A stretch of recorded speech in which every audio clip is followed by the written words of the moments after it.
breathing exercises. Goals of breathing exercises. So first one, it helps to improve ventilation. And when we are doing breathing exercises, it will help to effectively cough and promote airway clearance and to prevent post-operative pulmonary complications. So even for what about the surgery, the patient is undergoing a major surgery, so we will be advising the patient to do the breathing exercises because the patients will be undergoing with a general anesthesia or a spinal anesthesia. So here there may be a chance of developing pulmonary complication. To prevent pulmonary complication, we will maintain the patient to have a normal breathing pattern and enhance the breathing exercises.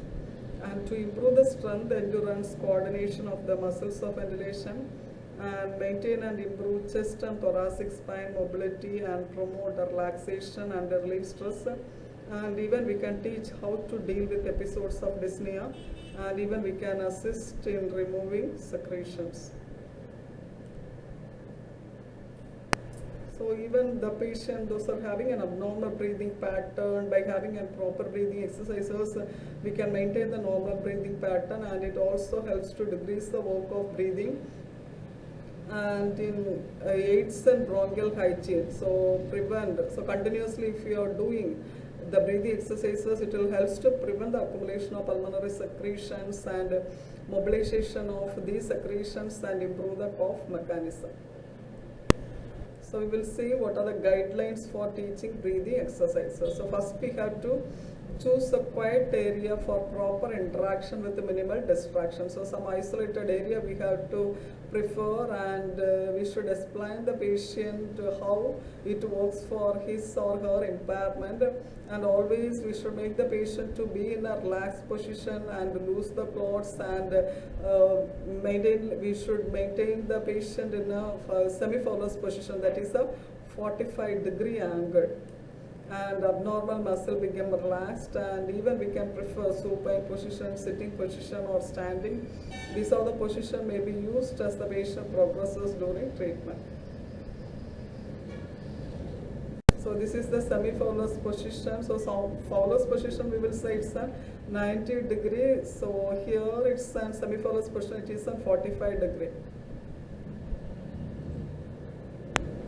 And even we have to take some precautions while doing the breathing exercises. So always we should never allow the patient to force aspiration, because what will happen means it may increase the turbulence in the airway, and further it may lead to bronchospasm and airway resistance.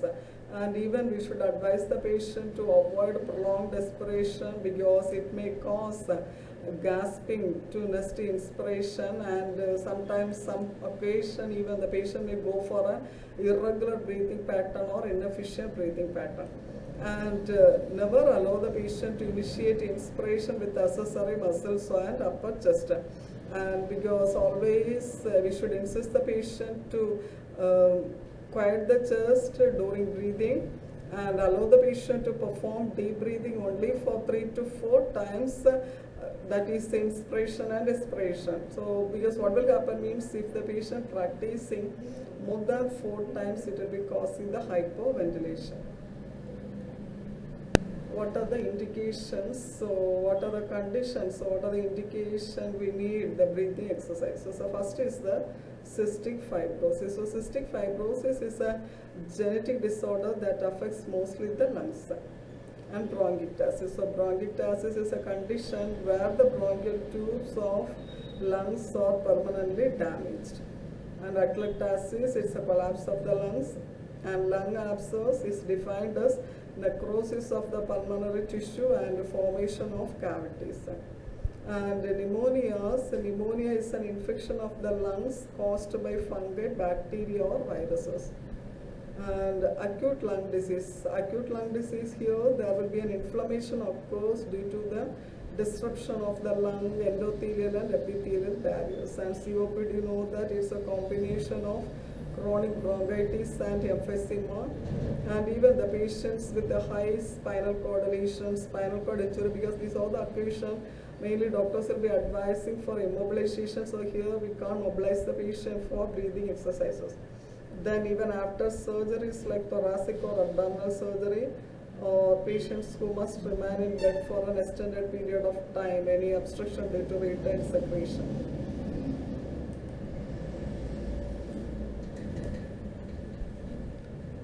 Coming to contraindications, if the patient has a severe pain and discomfort or any acute medical or surgical emergency and patients with a reduced conscious level.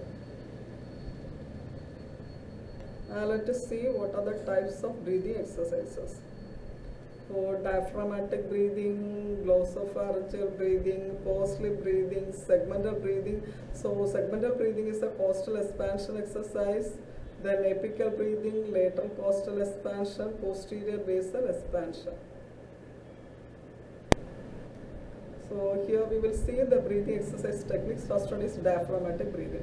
So diaphragm is the primary muscle for breathing. There are two muscles which are used for respiration, that is an intercostal muscles and diaphragm. So this is the diaphragm is the primary muscle for breathing. It controls, mainly the diaphragm controls breathing at an involuntary level. Patient with the primary pulmonary disease like COPD. And the breathing mainly controlled by diaphragm and relaxation of accessory muscles. So example, use of mobilized lung secretion in pulmonary disease. The procedure, so as like whatever the breathing exercise, first what we have to do, we should make the patient to relax, then sit in a comfortable position and loosen the clothes. Mainly we will prefer the semi-fowler's position, and in case sometimes what will happen, some patient may be using some accessory muscles, so we should better ask the patient to stop using accessory muscles and do relaxation technique, that is should roll or shrug coupled with the relaxation. And we should ask the patient to place the hand over the rectus abdominis, that is just below the anterior costal margin, and we should ask the patient to breathe slowly and deeply via nose by keeping the shoulder relaxed and upper chest quiet, allowing the abdominal to rise. And now what we have to do, we should ask the patient to slowly let the air go out using controlled expiration through mouth. And here the same procedure has to repeat for 2 to 4 times. And if the patient is finding any difficulty in using diaphragm, because sometimes what will happen, inhaling different types, there may be feeling some uneasiness in the diaphragm, so in succession through the nose by using sniffing action we can advise. And even we can make the patient to self-monitor and hand over the anterior costal margin. And we can ask the patient to raise the hand, place one hand over abdomen, and he or she can feel the contraction of abdominal muscles. So when the patient is placing the hand over the abdomen, so the patient themselves, they can feel the contraction of abdominal muscles. So that will mainly occurs with the controlled expiration or coughing. Then after he understands and able to do the controlled breathing using diaphragmatic pattern, and we should ask the patient to keep the shoulder relaxed and practice and verify of positions, mainly that is supine, sitting, standing, and during activity.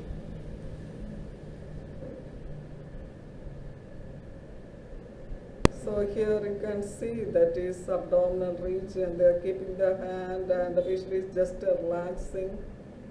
So this is the thing you are seeing. So they themselves, they can feel the movements of the abdomen. So the same thing they are doing by standing and the climbing. So re-education of diaphragm. Here what we will do, we will place the index and middle finger below the lower costal margin, that is anteriorly in half lying position over the insertion of diaphragm. Then at the end of expiration, so what will happen, the diaphragm will be relaxed. Then stretch stimulus is given to the diaphragm to elicit stretch reflex to the diaphragm, and the patient is instructed to take breathing. Coming to the resisted diaphragmatic breathing, so here mainly the patient use small weights such as sandbag to strengthen and improve the endurance of the abdomen. So here also we will make the patient to have a semi-fowler's position and small weight, place a small weight that is 3 to 5 low bound, that is over the epigastric region of his abdomen, that is around 1.3 to 2.2 kg, and we should ask the patient to breathe deeply while trying to keep the upper chest quiet, and gradually increase the time that the patient breathes against the resistance of weight. So what will happen, weight can be increased when they can sustain. So first initially we will be giving a small amount of weight, and we should ask the patient to breathe against it, and once the patient can sustain, we can slowly increase the amount of weight so that they can sustain the diaphragmatic breathing pattern without the use of any accessory muscles of inspiration for 15 minutes.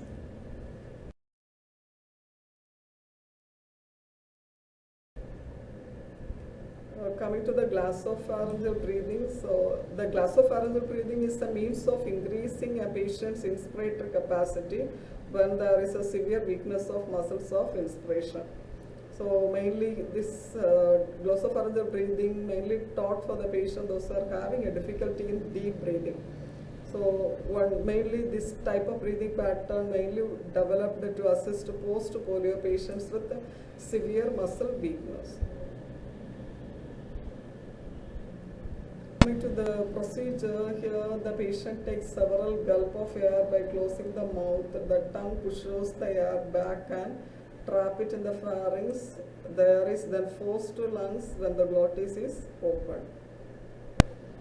Coming to the pursed lip breathing, this is the common breathing exercise everyone can perform. Here what we have to do, we should ask the patient to seal the lip, that is purse the lip. So just like imagine the purse. So what we will do, the purse, imagine that the purse is closed. So when we are opening the purse, we will be start from one end to the another end. The same pattern, we will be taking the deep breathe and hold it, and when we are exhaling, like just imagine that we are opening the pores, like start from one side to another.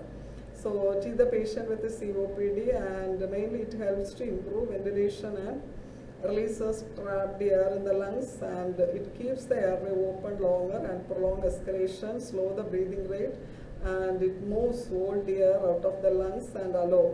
It helps to move out all the old airs, whatever the things inside the lungs, and allow the fresh air enter in the lungs. Then the patient in a comfortable position. Here we make the patient to sit in a comfortable position and explain about the expiration phase, because most important thing, we are giving more importance for the expiration phase, because it should be done in a relaxed and passive manner. And here what will happen, abdominal muscle contraction must be avoided. Okay, so ask the patient to breathe slowly and deeply through the nose, and breathe out gently through lightly pursed lip, that is blowing on and bending the flame of a candle. So we know that how the candle is getting bending slowly, like that they have to escape. So by proving slight resistance, and increased positive pressure will generate with the airway, which helps to keep open small bronchioles that otherwise collapse. So this exercise can be applied or repeated for 3 to 5 minutes, rescue exercise, even in an emergency procedure at the patient with some exacerbation of dyspnea. Then coming to the segmental breathing. So the segmental breathing is performed on a segment of lung or a section of chest wall that needs increased ventilation or movement. So hypoventilation occurs in certain areas of the lungs because of chest wall fibrosis, pain after surgery due to atelectasis, trauma to chest wall, pneumonia, and post-mastectomy. So this segmental breathing is important to emphasize mainly expansion of lungs and chest wall. What are the advantages of segmental breathing? So segmental breathing mainly helps to prevent accumulation of pleural fluid and secretion, and even decrease paradoxical breathing and decrease panic, improve chest mobility, and overall it will give comfort to the patient. What is lateral costal expansion? So the lateral costal expansion is sometimes called lateral basal expansion, and it usually done unilaterally or bilaterally. So even the patient can be sit in a sitting position or a lying position. So here we will ask the patient to place the hands along the lateral aspect of lower ribs and ask the patient to breathe out, and here they can feel the rib cage move downward and inward. So slowly whenever they are breathing out, they themselves they can feel that the rib cage is pushing downward and inward. And we should ask the patient to breathe out, place firm downward pressure into the ribs with the palms of the hand. And just prior to the inspiration, apply quick downward and inward stretch of the chest. So this will be causing a quick stretch on external intercostals to facilitate the contraction. So manually we can apply light pressure to the lower ribs to increase sensory awareness as the patient breathes. And when the patient breathes out, we should assist gently squeezing the rib cage in a downward or inward direction. And even the patient can perform to do the maneuver by independently. So that is a handling maneuver usually we will do to bring out any foreign body. So always the handling maneuver will be done with the supported or someone else. So once the patient is practicing this, they themselves can do the maneuver independently. What is lateral costal expansion supine? So this is a lateral costal expansion in a sitting position. So the lateral costal, that is using an upper costal and using the lower costal. Coming to the belt exercise to reinforce lateral costal breathing. So first applying resistance during inspiration, then assisting with the pressure along the rib cage during expiration. What is posterior basal expansion? So this form of segmental breathing is important for the post-surgical patient. So mainly this will be done for the post-surgical patient who is in a bed with a semi-reclining position and for an extended period of time. Because what will happen, all these segments, mainly that the patient those are undergone any open heart surgery or any major surgeries, and advised to be in the bed for a long time, because what will happen, there will be a secretion will be accumulate in the posterior segment.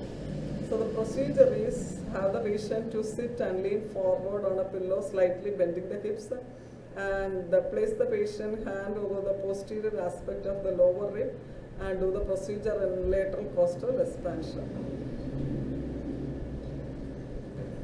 And in right middle lobe or lingular expansion, while the patient is sitting, place the hand at either the right or left side of the patient just below the axilla, and we should make the patient to follow the same procedure in the lateral costal expansion side.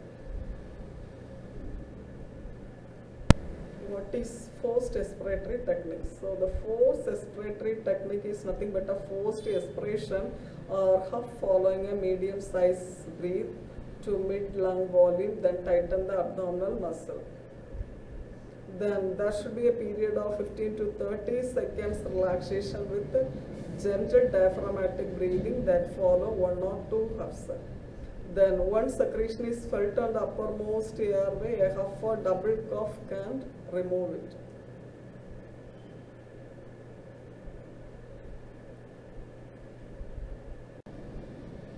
Thank you.